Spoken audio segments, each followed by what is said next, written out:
Thank you, Professor Joyner. I'm Nichol. I'm from the University of North Carolina.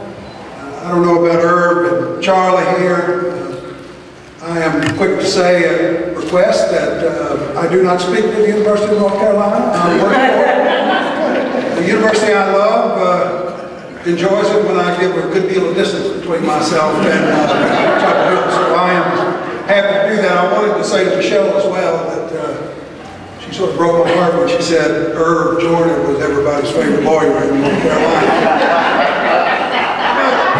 Herb is my favorite lawyer too. So that's my assignment is not a funny one, though. I start with a set of gruesome facts. In one of the most vibrant and accomplished states in the richest nation on earth, 1.7 million Tar Heels live in poverty. 26% of our children, 41% of our children of color. Numbers far worse than any other advanced nation, and we are losing ground. A decade ago, we were 26th among the states. Now that's just a little better than average. Now we are 12th, speeding past the competition. 2 million of us are classified by the federal government as hungry. 622,000 of North Carolina children.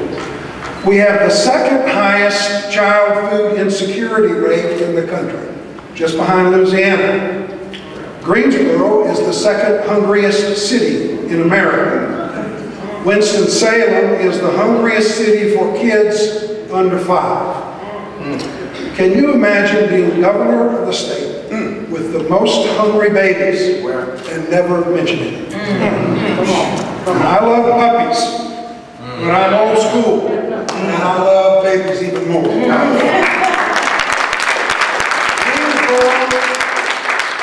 Greensboro is the second hungriest, but Guilford County's Phil Berger never mentions it. Pete Brustetter, the budget man from the Senate, was from Winston-Salem, the worst city for hungry babies. Never mind. In last year's session, they cut the food bank allocation in half. A national report just named Roanoke Rapids and Lumberton 2 of the 3 poorest cities in America.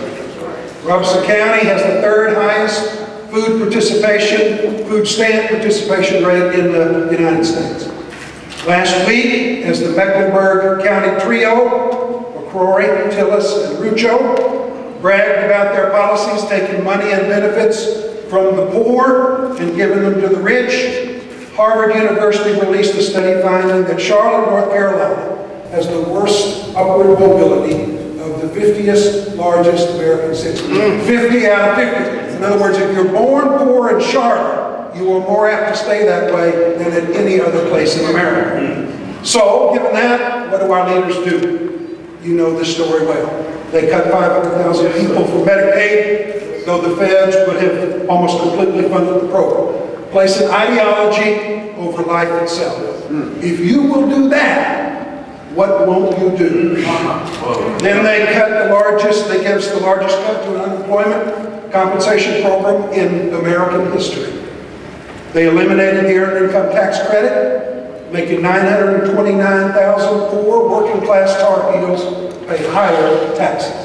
Despite those crushing hunger statistics, they rushed to be the first state to cut people off food stamps during the government shutdown. And then they closed people out of the food stamp program through a mixture of incompetence and venality. And then, of course, they added massive tax cuts for the wealthy in a bold redistribution from the long-threatened poor to the richest among us, who already take a bigger share of our wealth and income than at any time in over 100 years. I don't know what you call this. Mistaken doesn't seem enough. Immoral doesn't seem enough. Knowingly brutal doesn't do it. We need new words. They have inflicted great, surpassing tragedy and betrayed the meaning and humanity of North Carolina. It is unworthy of the offices they occupy, the powers they wield. It is a sin against our hopes and aspirations and the most profound American value that we are all in this together. My father was a tough man, unschooled, plain spoken. when I would act out a little bit when I was a teenager, he would take me aside and he would say, "Boy, there are some things we don't tolerate in this house." That's exactly what the Moral Monday movement is. It is a declaration that there are some things we will not